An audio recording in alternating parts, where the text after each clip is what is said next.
Boa noite a todos, boa noite a todas. É um prazer estarmos novamente aqui neste canal da Unicentral Campo Verde para falarmos hoje com o Dr. Mário, que é delegado da Polícia Civil de Campo Verde. Nós vamos falar com ele sobre a questão da segurança pública nestes tempos novos, nestes novos tempos. Nós vamos conversar sobre a situação atual da segurança pública em Campo Verde, em Mato Grosso, no Brasil, para trazermos à lume a situação que nós nos encontramos. Eu convido a todos vocês para participarmos dessa discussão, dessa conversa, não só vocês nos assistindo, mas também vocês nos consultando, fazendo perguntas para o Dr. Mário, me ajudando a conduzir esta conversa no sentido de trazermos as situações que estão passando hoje Campo Verde, Mato Grosso, nesta época de pandemia, referente à questão da segurança pública. Nós sabemos que a questão da segurança, ela está extremamente afetada neste momento de pandemia.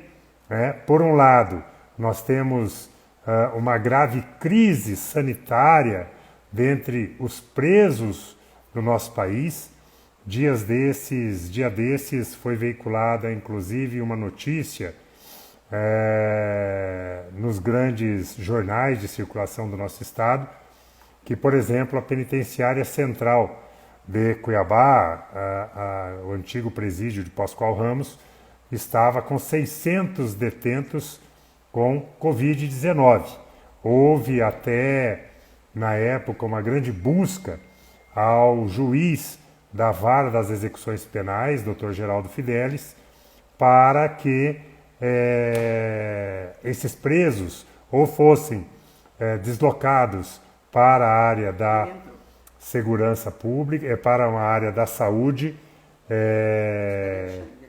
para algum hospital, ou fossem colocados em reserva, ou fossem soltos para que fossem tratados. O juiz entendeu por bem fazer diferente.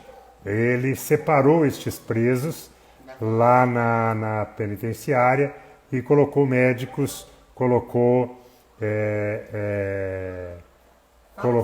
eu não estou conseguindo colocar o senhor aqui, doutor Mário, já estou dando um jeito aqui, estou tentando. Aí ele preferiu colocar um médico para lá dentro do presídio para cuidar desses presos, né? Então nós estamos aí, tudo bem, doutor Mário? Opa, tudo bem? Ótimo. Boa noite. E ele preferiu fazer isso, né? Então, para verem a situação que nós estamos encontrando hoje. Boa tarde, doutor Mário, é um prazer tê-lo conosco aqui no canal do Instagram da Unicentral. E eu estava dizendo que neste momento de pandemia, também a questão da segurança pública é bastante afetada. Estava colocando que dias atrás nós tivemos um grave problema, um anúncio de que aproximadamente 600 detentos lá do Pascoal Ramos, antigo Pascoal Ramos, hoje Penitenciária Central, tiveram testagem positiva para o Covid, o que levou o juiz da Vara das Execuções Penais a segregar esses detentos e colocar à disposição dos mesmos uma equipe médica de enfermeiros para poder atendê-los. Então, eu gostaria de desejar ao senhor uma boa tarde, um bom início de noite e deixar as suas considerações iniciais para conversar conosco, com os nossos alunos, com aqueles amigos que estão ingressando no Instagram da Unicentral para debatermos a questão da segurança pública. Boa noite, tudo bem com você? Tudo bem com vocês que Tudo estão ótimo, nos Fábio. ouvindo? Mário. Eu consegui ouvir aí ainda o final da sua explanação Aham. sobre os presos, né? E essa pandemia realmente ela está atrapalhando a vida de todo mundo, né? Tem um lado muito triste, muitas mortes, muitas pessoas estão sofrendo com isso. Mas eu achei bem interessante a decisão do juiz em colocar uma equipe médica lá, né? Porque eles, de fato, eles já estão segregados, né? Se colocar esse pessoal para a rua, eles vão, se eles estiverem contaminados, eles vão estar passando essa doença para outras pessoas. Lá, eles segregados, só separou um pouquinho mais, né? Colocou as pessoas que já estavam contaminadas em um local separado, né? Preservando as que estavam sem esse tipo de problema. Achei bem interessante essa decisão aí. No meu ver, foi a correta. Doutor Mário, o senhor é também o responsável pela cadeia de Campo Verde? Não, Campo Verde, hoje em dia ainda não tem cadeia, né? Ah, Nossos tá. presos, né? Nossos presos a gente acaba levando para Chapada dos Guimarães ou para Cuiabá, às vezes para Rondonópolis, né? Dom Aquino tinha uma cadeia que agora recentemente foi desativada e nós não temos a cadeia aí, o que atrapalha bastante o nosso trabalho, né? Porque nós temos que deslocar com pelo menos 2 policiais para estar levando um preso até a cadeia, precisa sair da cidade, a gente fica com uma viatura a menos, 2 policiais a menos, né? Fora o risco, né, que o policial corre na rua. Mas a gente tem trabalhado aí com bastante vontade, bastante firmeza. Nossos policiais são bem empolgados com o trabalho, né, gostam bastante ali do que fazem. Não reclamam não de ter que sair da cidade para levar o preso. E eu imagino a dificuldade também do Poder Judiciário, né? Porque toda audiência, esses presos têm que ser trazidos dessas cidades para poder acompanhar as audiências, né? É, Quando não são é, dispensados, o que a maioria das vezes não acontece, principalmente quando estão presos, né? exatamente. Com a audiência de custódia, reduziu muito também o número de autuados em flagrantes que continuam presos, né? Porque ali no momento ali, normalmente o juiz já faz uma pré-análise e já avalia a necessidade ou não da prisão, né? Conversando pessoalmente com o preso, que é um pouco menos frio do que o papel, né? Quando chega só o papel, o juiz acaba tendo uma imagem diferenciada. Então, normalmente, sempre que tem uma audiência, o sistema prisional acaba trazendo realmente os presos para Campo Verde. É um custo muito grande para o Estado, né? E no caso, nesse caso é o inverso. Os policiais penais saem de outra cidade para virem para Campo Verde para trazer o preso para audiência. Exatamente, né? Exatamente. É um dispêndio, é um custo e é um trabalho bastante árduo ficar locomovendo os presos de outras cidades para Campo Verde. Agora, eu estava dizendo dessa questão sanitária, doutor Mário, que afeta o sistema prisional. Sim, nós tivemos 2 mortos dentro da cadeia pública em Alta Floresta por Covid, né? Esses presos foram tirados da cadeia para fazer até uma higienização lá dentro, foram colocados numa escola desativada em Alta Floresta para receberem atendimento médico e continuarem segregados e cumprindo a sua pena. Mas nós já tivemos, portanto, mortes dentro de cadeia pública. Essa é a questão sanitária. E nós temos a questão econômica, né, que esta pandemia está trazendo. Muito desemprego, muitas empresas fechando, comércios de portas fechadas há bastante tempo. Isso tem afetado a questão da segurança pública de Campo Verde, principalmente com relação aos crimes patrimoniais? Olha, eu tenho percebido uma migração dos criminosos, né? Isso acontece bastante. No momento em que existem algumas restrições comerciais, que pessoas não podem estar na rua, por exemplo, num restaurante, num barzinho à noite. Por exemplo, Campo Verde, 8 horas da noite, todo comércio tem que fechar as portas. Só fica funcionando o sistema de delivery. Então, isso evita com que existam pessoas na rua. Com isso, vai diminuir o número de furtos, o número de roubos, o número de acidentes de trânsito, o número de flagrantes envolvendo a embriaguez. Então, de fato, tem uma diferença muito grande, né, no tipo de crime que vem acontecendo.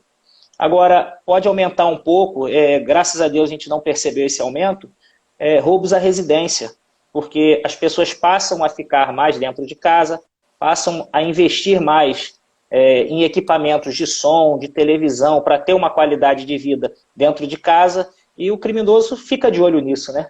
Então, ele sabendo que determinada residência tem equipamentos mais caros, mais sofisticados, e se ele vê a possibilidade, a chance de entrar naquela residência para efetuar um roubo, normalmente ele vai entrar, né? Eu imaginei que pudesse já ter tido esse aumento, mas o senhor, pela sua fala, eu fico feliz de saber que o crime, pelo menos, a prática de crimes tem reduzido, tem diminuído neste período de pandemia. Então esse toque de recolher, na verdade, tem sido bom para a questão da segurança pública, né? De fato, né? Agora, um crime que aumentou bastante foi o crime envolvendo violência doméstica. Uhum. Porque as pessoas mais próximas dentro de casa, né, normalmente são a violência doméstica, não só a amparada pela Lei Maria da Penha, mas a violência doméstica, às vezes, entre pais e filhos, entre irmãos, estando todos juntos, acaba que o estresse de não poder estar saindo de casa, as pessoas, às vezes, se desentendem. Então, aumentou bastante esse tipo de crime. Violência contra idosos também, a gente tem reparado um aumento. Normalmente esses crimes de âmbito familiar estão aumentando de fato. Agora, o tráfico dentro da cidade parece que deu uma diminuída também. Isso eu reparo, eu faço essa análise de acordo com as ocorrências que a Polícia Militar traz para a delegacia envolvendo apreensão de droga. Porque a Polícia Militar anda pela rua o dia inteiro, a noite toda. Então faz abordagens, então encontra, muitas das vezes, um cidadão com droga, pouca quantidade, às vezes é para uso pessoal, outras vezes não, e essas ocorrências diminuíram bastante, a gente reparou também. Isso tudo devido ao número de pessoas andando na rua, né, que diminuiu. Então isso fez com que até o consumo de drogas diminuísse, em tese, em Campo Verde. Campo Verde é uma cidade jovem, é uma cidade considerada expoente do agronegócio, é a campeã brasileira de produção de algodão e etc. Em cidades deste naipe, tem-se a ideia, a noção de que o número de homicídios é bastante reduzido frente a cidades em que a população ou a renda per capita seja menor. Como é o número de homicídios em Campo Verde, doutor? Campo Verde não é uma cidade violenta. Tem problemas relacionados à segurança pública, como qualquer outra, mas a maioria dos crimes de homicídio, como em todo o país, são relacionados a crimes envolvendo drogas. Esse é um fato. Campo Verde tem variado de 8 a 12 homicídios por ano. Não é um número absurdo, né? Infelizmente, segurança pública é uma questão que não existe possibilidade de resolver. Não se resolve o problema de segurança pública, né? A gente precisa controlar, porque quando se vive em sociedade, as divergências vão ocorrer, os crimes vão ocorrer. Eu acho que é impossível zerar a criminalidade, mas a gente precisa combater para que fique dentro do razoável, dentro do controlado. E Campo Verde, eu acredito que não esteja acima da normalidade. É uma cidade bem interessante para se viver, é uma cidade de um bom clima, é uma cidade bem organizada. Eu acho que nós estamos muito bem servidos nesse local. É uma média bastante baixa, é uma média de um homicídio por mês. A média de Cuiabá, por exemplo, é um homicídio por dia. Nos últimos 5 anos, em que teve uma média de 350, 380, até 400 homicídios durante o ano. Então, o que daria uma média de um homicídio por dia, né?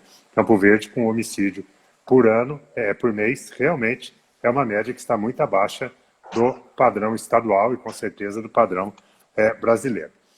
Doutor Mário, nós estamos vendo uma situação no país, que não é nova, já é antiga, e eu gostaria de saber do senhor, que é técnico, não só do ponto de vista teórico, mas prático, desta questão da redução da maioridade penal.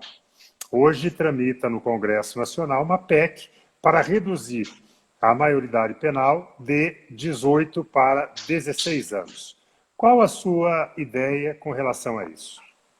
Sim, só, se me permitir, só voltar a falar um pouquinho sobre o homicídio, Claro, claro. já respondo aqui essa pergunta.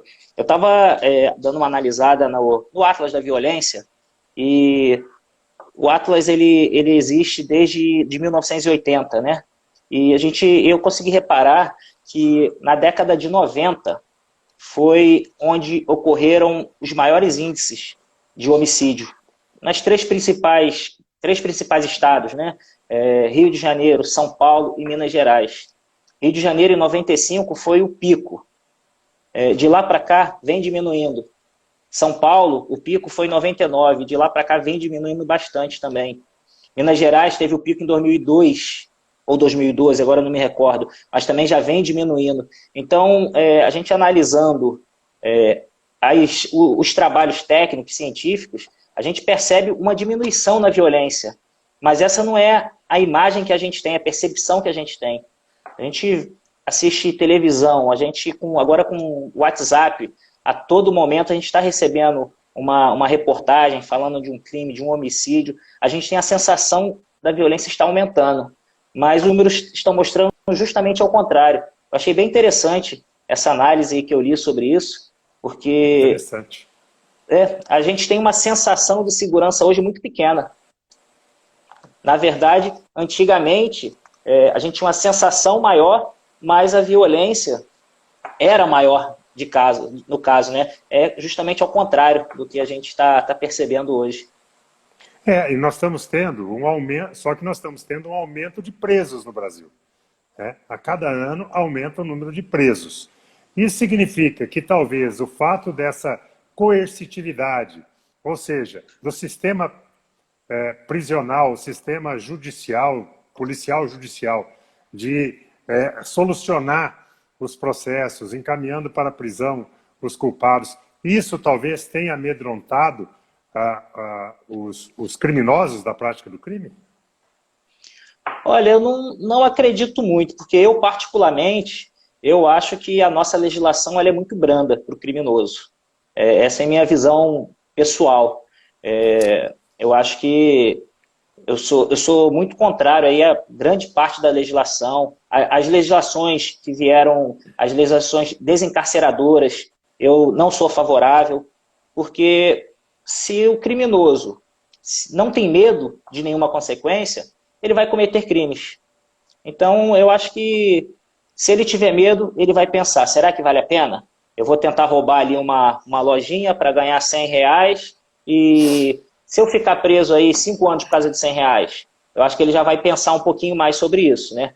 Mas a legislação que nós temos, elas são criadas normalmente através de estudos, pessoas que têm conhecimentos técnicos, né, que muitas das vezes eu não consigo visualizar, mas é uma posição realmente pessoal.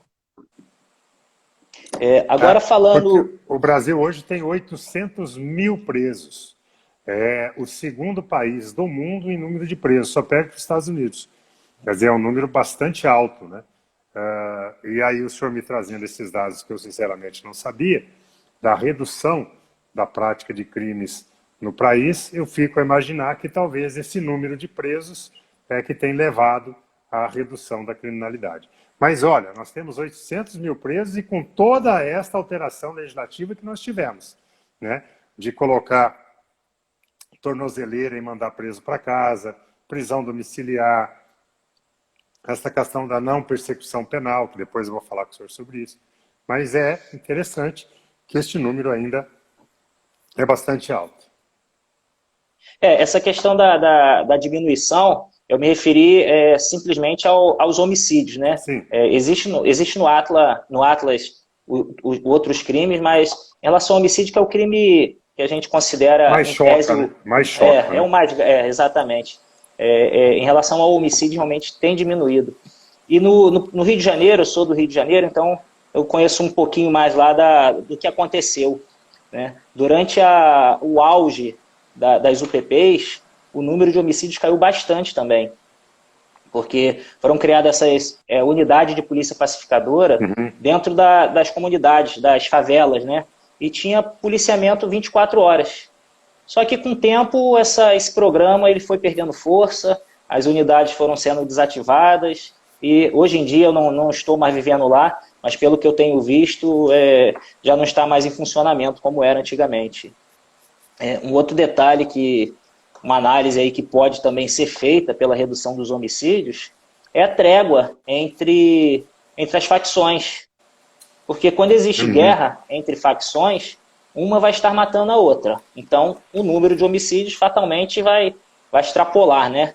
Agora, quando existe um acordo de cavalheiros, cada um tem a sua área, cada um tem a sua maneira de trabalhar com o aceite da outra parte e essa parte aceitando também a maneira de trabalhar da outra, dentro dos limites, também reduz, né, um pouco a guerra, reduz o número de mortes também. Entendi. E com relação à questão da redução da maioridade Vamos lá. penal, qual que é o seu posicionamento? Olha, eu penso que um adolescente com 16 anos de idade, ele já tem plenas condições de avaliar o que ele está fazendo. Eu sei que essa visão é muito criticada, ela é muito pró-polícia, mas eu acho que eu com 16 anos... por exemplo, é contrário, né? Mas eu queria ouvir o seu posicionamento.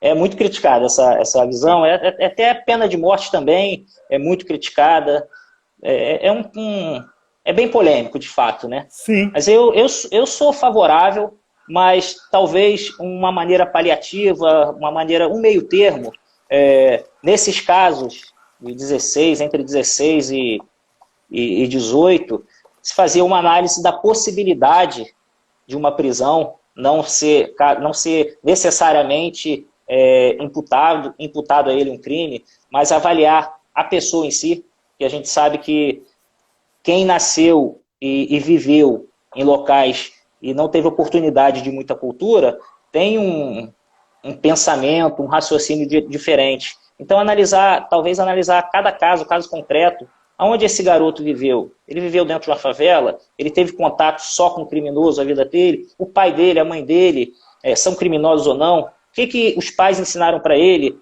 Talvez isso pudesse ser uma maneira de amenizar esse choque que a gente dá quando fala que é favorável à diminuição da maioridade, né? Mas eu sou favorável, sim. Porque hoje nós temos no ECA, o Estatuto da Criança e do Adolescente, que prevê criminalização a adolescentes. E prevê a pena maior de 3 anos, inclusive, de recolhimento nesses abrigos de menores infratores. E a gente não vê tanta efetividade do judiciário na questão do encarceramento, não é esse o nome, mas do isolamento, vamos assim dizer, desses adolescentes. Né? Talvez aí, aplicando efetivamente o Estatuto da Criança e do Adolescente, na questão do isolamento desses adolescentes, já usando o ECA, não seria uma medida eficaz? Olha, na prática, eu não vejo com bons olhos pelo seguinte, é aplicado o ECA, mas é muito raro você ver um adolescente ficar esse tempo todo. É isso que eu estou dizendo. Pelo seguinte, um dos motivos que eu vejo é falta de vagas dentro do sistema socioeducativo.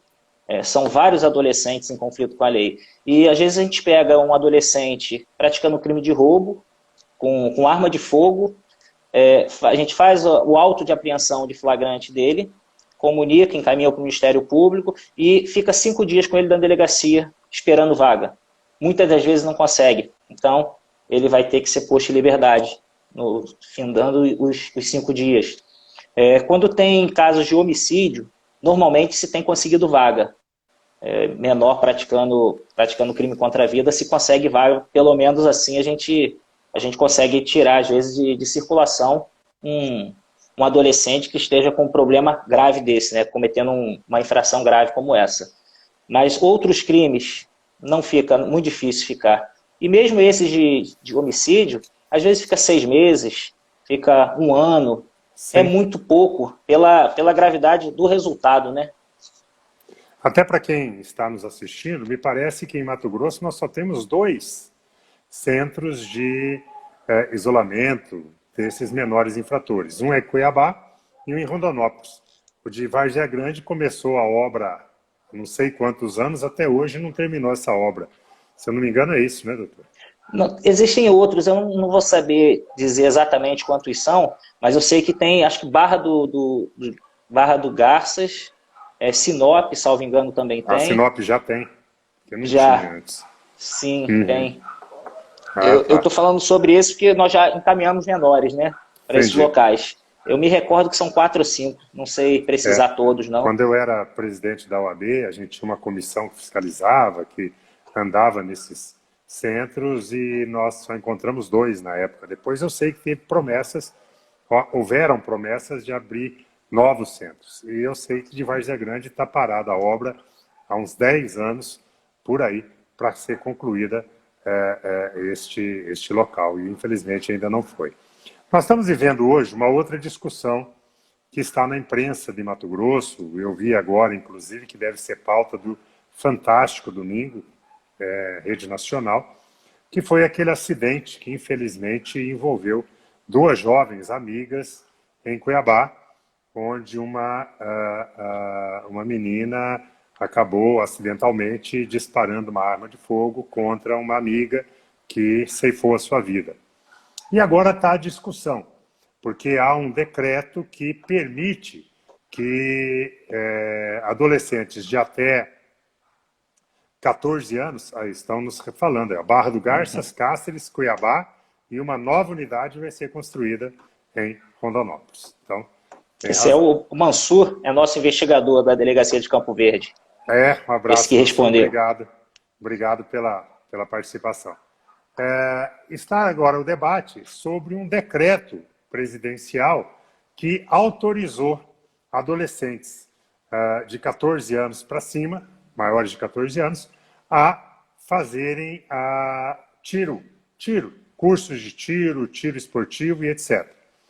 E aí está havendo um debate, inclusive interno, dentro da OAB, comissões de crianças e adolescentes discutindo, que o Estatuto da Criança e do Adolescente não permite que menores de 18 anos possam, ainda que esportivamente, ter uma arma. E que também a lei do desarmamento também proíbe menores de 18 anos, ainda que por esportes, possuir uma arma ou manejar armas. E um decreto permitiu. E por conta desse decreto, a notícia é de que a autora do fato, involuntário, é óbvio, mas fazia esse tiro esportivo, então ela tinha armas esportivas, etc., mas acabou este acidente ceifando a vida de uma amiga. O senhor é a favor de adolescentes menores de 18, maiores de 14, portarem armas, ainda que esportivas? Eu sou contra, pelo seguinte, eu acho que a gente deveria trabalhar de acordo com a idade penal. Se a partir de 18 anos, que vai poder responder, a partir de 18 anos ele é imputável penalmente, eu acho que a partir daí ele poderia ter acesso à arma. Menos que isso eu acho bem perigoso. Da mesma maneira que o veículo, o automóvel, quantos anos que alguém pode ser habilitado? A partir dos 18 anos. Até porque, dirigindo o veículo, podem ocorrer crimes de trânsito. Então, eu acho que seria razoável que fosse dessa forma. A idade penal, a partir de 18 anos, daria essa autorização. Porque a arma de fogo é muito perigoso. E uma pessoa que não tenha preparo para utilizar arma de fogo, às vezes que não tenha o psicológico para utilizar arma de fogo, pode causar uma desgraça muito grande. E não é uma família. Nesse caso, são 2 famílias que estão passando agora por grandes problemas. Tanto a família da menina que faleceu, como a família da menina que também estava envolvida nesse fato, que estava envolvido na ocorrência, né, que sobreviveu. Então é bem complicado. A arma de fogo, eu acho que tem que ter uma restrição bem grande. Mas sou a favor da posse. Eu acho que todo cidadão deveria ter direito à posse de arma dentro de sua casa, para ele poder se defender a sua família, logicamente, com todos os cuidados, né? Agora, o porte de arma, eu acho que tem que ser muito restrito, muito mesmo, porque na rua, no momento que uma pessoa que está sem o controle leva uma fechada no trânsito, vai sair do carro nervoso, o outro do outro lado é maior do que ele, mais forte, ele já vai sacar a arma. E quando um saca a arma para o outro, sempre tem um que é mais macho que o outro, vai falar, você não é macho de atirar. E aí ele vai e atira. Depois vê a besteira que fez. É, exatamente. Essa questão da arma, eu tenho uma série de restrições e eu concordo com o senhor com relação a essa questão da autorização de maiores de 14 anos. Eu vejo até que esse decreto é absolutamente inconstitucional, porque o decreto ele não pode alterar uma regra que vem expressa numa lei complementar, que é o Estatuto da Criança e Adolescente, complementa a Constituição Federal, e nem uma lei ordinária, que é a Lei do Desarmamento, que proíbe, né? Até falaram agora há pouco, alguém comentou, mas essa permissão é só dentro do clube de tiro. Mas a partir do momento em que a adolescente ou o adolescente ele passa a ter uma relação próxima com a arma, ele passa a ter expertise no manejo de arma, se ele possui, os pais possuem armas em casa, com certeza a facilidade de acesso a essa arma são maiores. E talvez isso aqui possa ter acontecido, né, neste triste acidente que aconteceu, que eu volto a dizer, Mato Grosso será notícia no Fantástico, segundo informações domingo que vem, por conta deste acidente que é muito triste e lamentável, que a gente lamenta. Doutor, em Campo Verde, eu tenho lido em algumas notícias, em alguns jornais, sites, que estas cidades, onde o agronegócio é muito forte, há muito furto de agrotóxico, furto de semente, furto de adubo. Isso também acontece em Campo Verde? Acontece bastante, infelizmente. São produtos extremamente caros, né? Então, um pequeno volume, você já tem uma quantidade muito grande em dinheiro. Dependendo do produto, eu conheço muito pouco sobre os tipos de produto, mas sei que os produtos... ainda mais vindo do Rio de Janeiro, eu não sei nada, para falar a verdade. Também né? não sou da área. Diz que alguns produtos, principalmente os relacionados à plantação de algodão, são os mais caros, né? Em uma caminhonete, você consegue colocar milhões de reais em produtos. Então, é um volume muito pequeno para uma quantidade muito grande em dinheiro. E as fazendas são em áreas rurais. Normalmente, não existem câmeras para fazer monitoramento, só dentro da própria fazenda. Não vai ter vizinho para estar vendo o que está acontecendo, se chegou um carro diferente ou não. Os criminosos costumam chegar no início da noite, render as famílias, tirar telefone dessas pessoas que trabalham ali à noite e começam a carregar o caminhão com essas mercadorias. E costumam sair de madrugada, deixando as famílias amarradas. Até o momento que a família consegue se desamarrar e acionar o socorro policial, esse veículo com os produtos já estão longe. E é muito difícil rastrear esse tipo de produto. Existe na embalagem o número de lote, né? Mas trocou de embalagem, a gente já não sabe mais da onde veio aquele produto, né? E acontece também de trazerem muitos produtos do Paraguai, Campo Verde e região ali. A gente tem informação de que isso está acontecendo, a gente já está trabalhando em busca de informações quanto a isso, né? Porque esses produtos, eles não respeitam a legislação brasileira, a gente não sabe a qualidade desse produto, se ele vai causar mal para as pessoas ou não, né? Então, é um outro problema que a gente enfrenta na região. Essa questão dos furtos de agrotóxicos, etc., tem sido bastante grave nas cidades, como eu disse, próximas ou que lidam com a questão do agronegócio. Vivem desmantelando quadrilhas, né, prendendo esses ladrões, mas parece que esse crime não para. Em Campo Verde, há muita incidência dos comandos PCC, Comando Vermelho, etc., essas gangues criadas dentro das penitenciárias? Uhum. Sim, existe uma dessas facções em Campo Verde, mas eu vindo do Rio de Janeiro, eu acho que essa facção aqui em Mato Grosso, ela não tem a força que a gente vê no Rio de Janeiro, né? A gente tem mapeado já alguns que já foram batizados pela facção, já sabemos quem são os líderes. Os líderes estão presos, todos eles.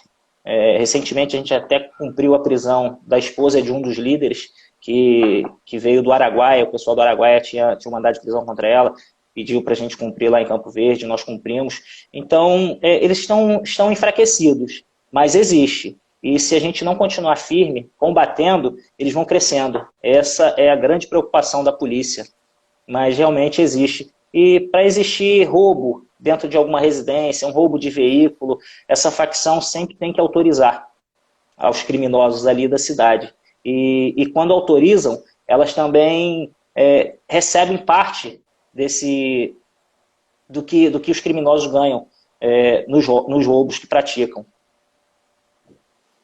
Estão te elogiando aí, a senhora Cláudia Bandeira te elogiando pelo trabalho que você tem feito. Grande parceira nossa, Cláudia Bandeira. Parabéns. Ela colabora muito com a cidade, com a delegacia, com a polícia. Grande parceira. Isso é importante. Eu fico satisfeito, porque a gente, nessa vivência toda da advocacia, eu tenho 35 anos de advocacia em Mato Grosso, né? A gente já trabalhou em várias cidades, com vários delegados. Quando a gente vê essa harmonização com o delegado da cidade, é porque o senhor está no caminho certo, está indo muito bem. Mas agora o presidente Bolsonaro, nessa nova lei dele, anticrime, aumentou o limite de prisão no Brasil, que era de 30 anos, ele passou para 40. Mas nós não temos prisão perpétua nem pena de morte no Brasil.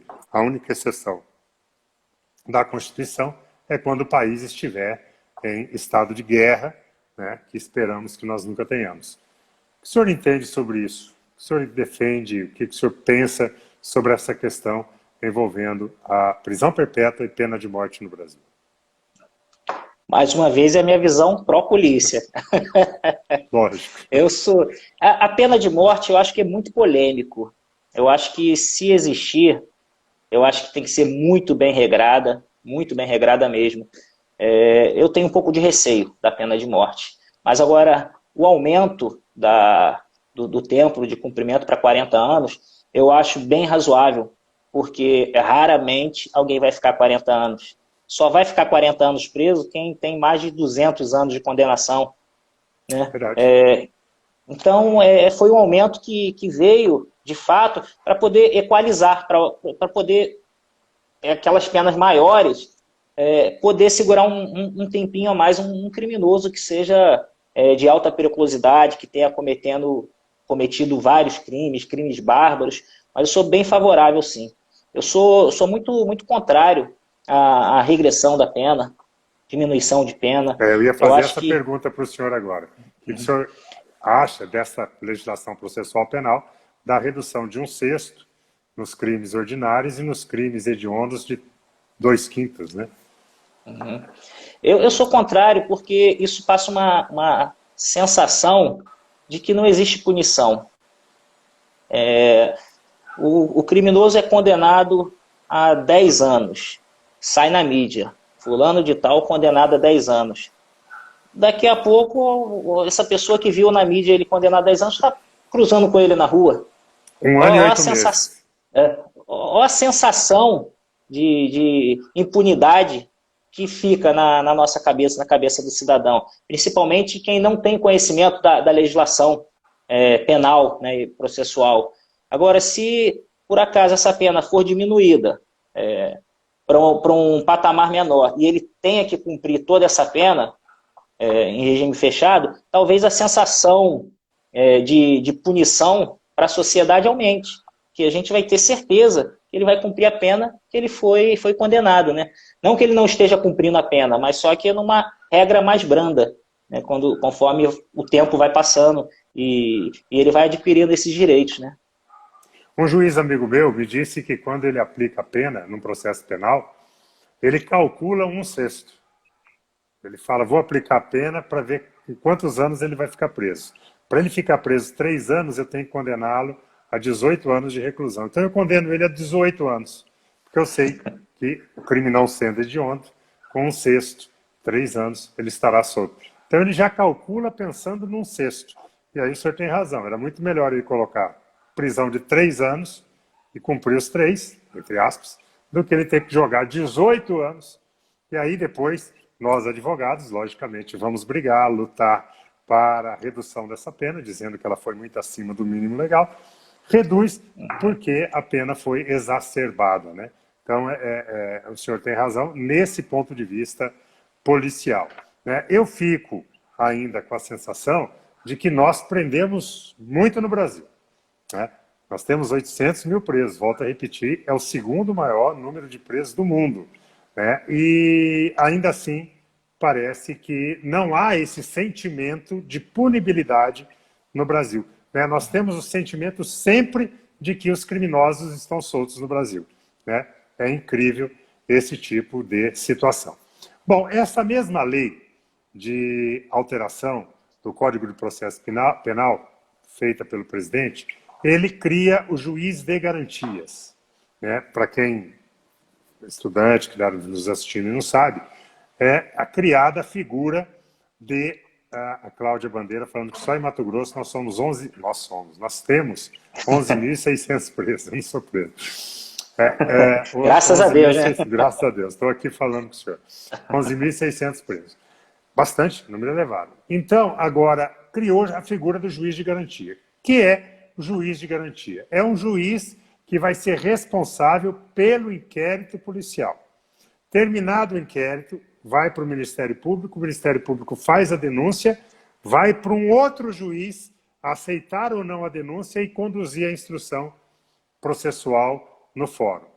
Mas cria a figura do juiz de garantias, ou seja, um juiz que vai conduzir, junto com a autoridade policial, o inquérito policial. O que o senhor acha desta inovação que está suspenso pelo Supremo Tribunal Federal? Cara, eu acho bacana, mais um investigador aí com nossa visão policial, ó. Acho pouco preso. O Rodrigo Carioca. Eu acho que é uma inovação bem interessante, bem bacana, em alguns países já funcionam assim, né?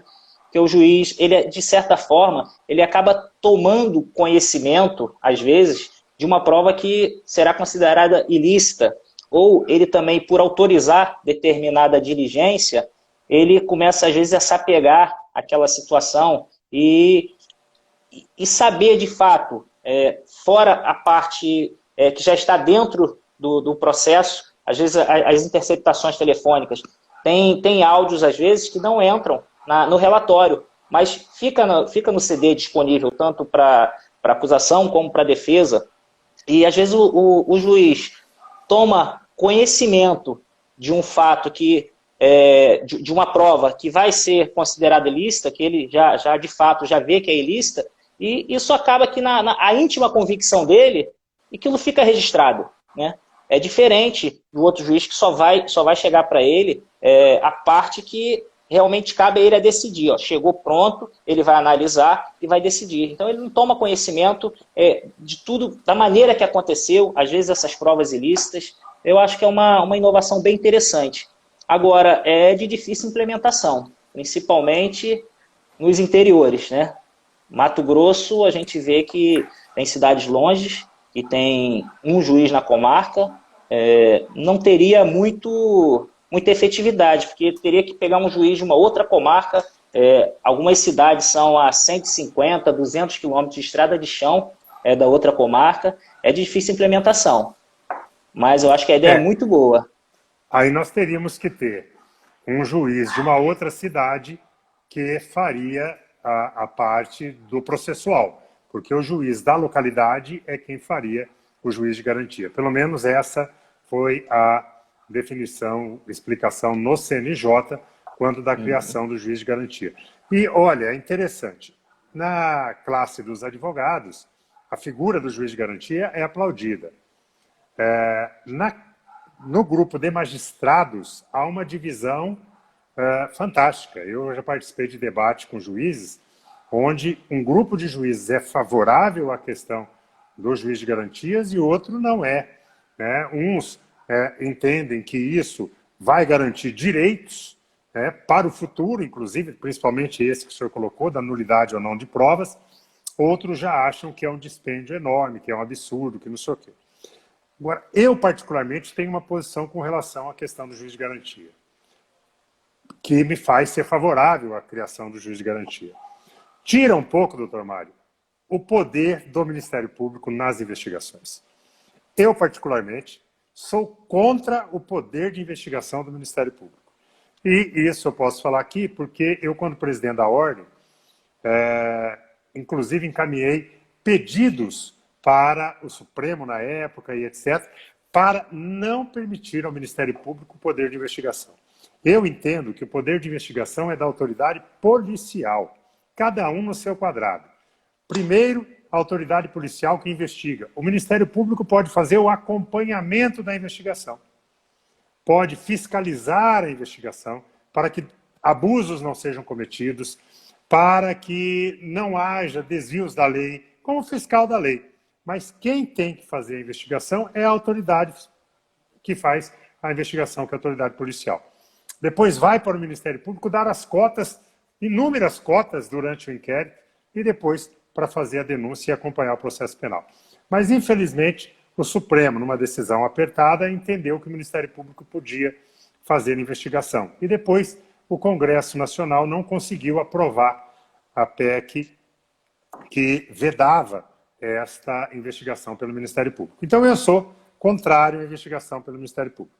Acho que o Ministério Público não é formado para investigar, não tem assessoria de investigação, igual os senhores têm. Os senhores têm investigadores formados, concursados, que passaram no concurso para isso. O Ministério Público não tem isso. E o Ministério Público ele faz investigação por escolhas. Ele não faz sempre a investigação. Seria interessante se ele investigasse tudo, então, desde o furto, né, numa loja de varejo, até os grandes crimes, mas eles só participam da investigação dos grandes crimes que aparecem na mídia.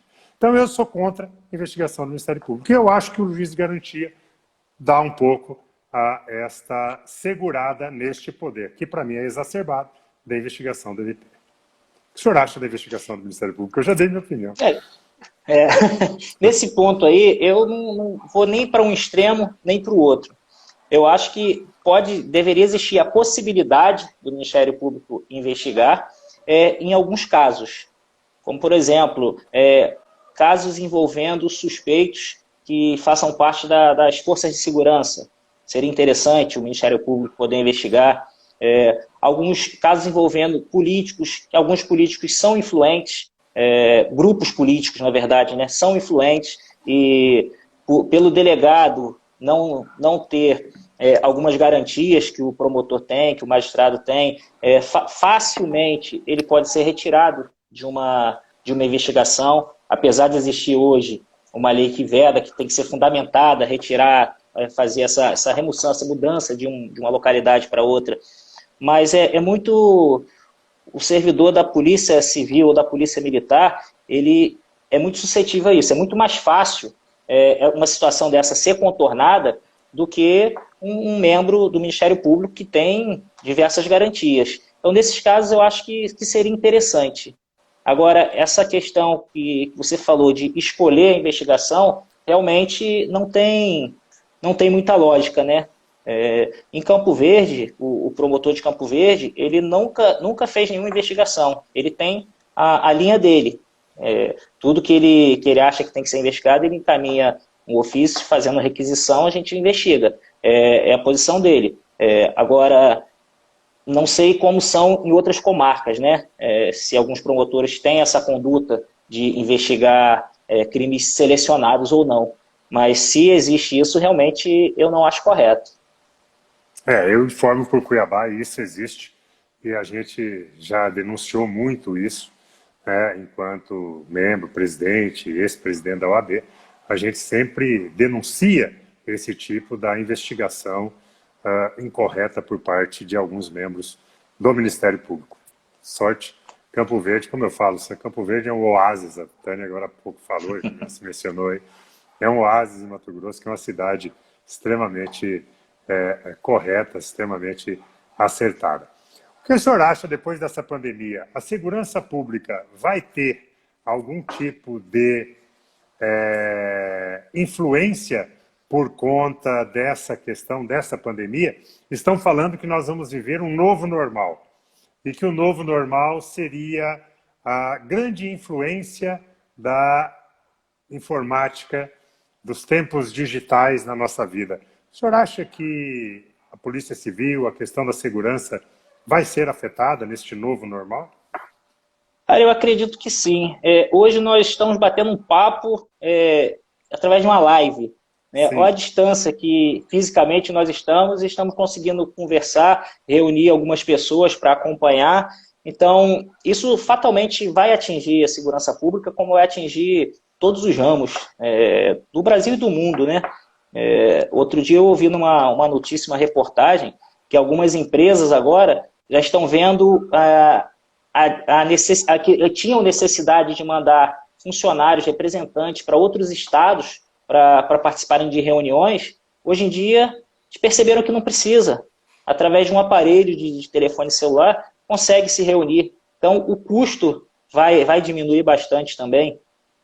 Eu acho que é uma questão de tempo. A pandemia, apesar de estar sendo horrível, está acelerando essa parte de tecnologia, né? A parte parte técnica realmente, né? De contato, sistemas, as reuniões dentro da própria polícia. Esse ano começou a ter reunião gerencial, cada um na sua cidade, né? Cada delegado regional na sua cidade, os diretores em Cuiabá, e ocorreu perfeitamente, diminuiu o custo. Imagina, todos os delegados regionais saindo do interior para ir para a capital para participar de uma reunião. Então, é um custo muito grande. Eu acho que vai afetar bastante, sim. E nesse caso, está sendo para o bem, né? A tecnologia está avançando bastante. entendi. Uma outra pergunta, a questão da digitalização, ou da era digital, era informática, nós estamos tendo um avanço na questão da investigação dos crimes aqui em Mato Grosso, em Campo Verde. Por exemplo, a gente tem, antigamente, a grande inovação, há anos atrás, era a questão da impressão digital, né? Ir nos locais onde os crimes aconteceram e buscar a impressão digital para se identificar o infrator. Hoje já se fala na identificação do rosto, busca de longe a foto do rosto. Até falaram que na entrada do estádio, no Carnaval da Bahia, do Rio de Janeiro, vários procurados pela polícia foram localizados através dessa questão do rosto digitalizado dos bandidos. Nós já estamos nesses tempos aqui em Mato Grosso, em Campo Verde? Já sim. Ainda não estamos com essa ferramenta disponível, mas a diretoria da Polícia Judiciária Civil já está trabalhando nesse sistema. Lógico que é bem complexo, né? Acho que esse ano, o ano passado, teve uma seleção para contratar pessoal técnico, né? O presidente da UAB, o nosso amigo Nicomedes aí de Campo Verde, está lembrando, o reconhecimento facial, é isso aí mesmo, Exato. Nicomedes. Isso aí. Um abraço, Nico. Então, a Polícia Civil já está nesse trabalho, está bastante avançado, mas ainda não está disponível para que as delegacias utilizem. Mas logo, logo, nós teremos essa ferramenta. Outro detalhe também, falando em tecnologia, é a questão do inquérito eletrônico, que já está também bem avançado. Poconé já foi a primeira cidade a realizar um procedimento totalmente eletrônico. Isso vai se expandir para as outras cidades também em breve. É um trabalho está sendo muito bem feito pela polícia, em contato com parceria com o Judiciário, conversas com o Ministério Público também, né, porque acaba envolvendo todas as instituições, né, todos os poderes, mas logo, logo vai estar em funcionamento o inquérito eletrônico.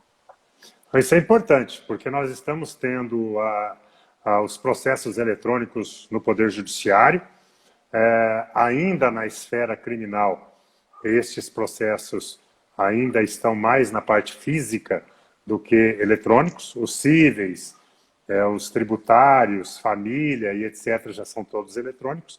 Agora o próximo passo é a digitalização dos processos criminais que vai começar a acontecer no estado de Mato Grosso. E aí é importante já vir o inquérito também eletronicamente. E para nós, advogados, vai ser ótimo, porque a partir do momento em que nós ingressarmos com uma procuração de um cliente num inquérito, nós passamos a ter acesso a este inquérito eletronicamente. Não precisamos ir na delegacia para verificar quais foram os últimos andamentos, etc. Além disso, nós poderemos peticionar ao delegado também de forma eletrônica, etc. Eu acho que esse avanço é fundamental e indispensável e necessário para os tempos modernos.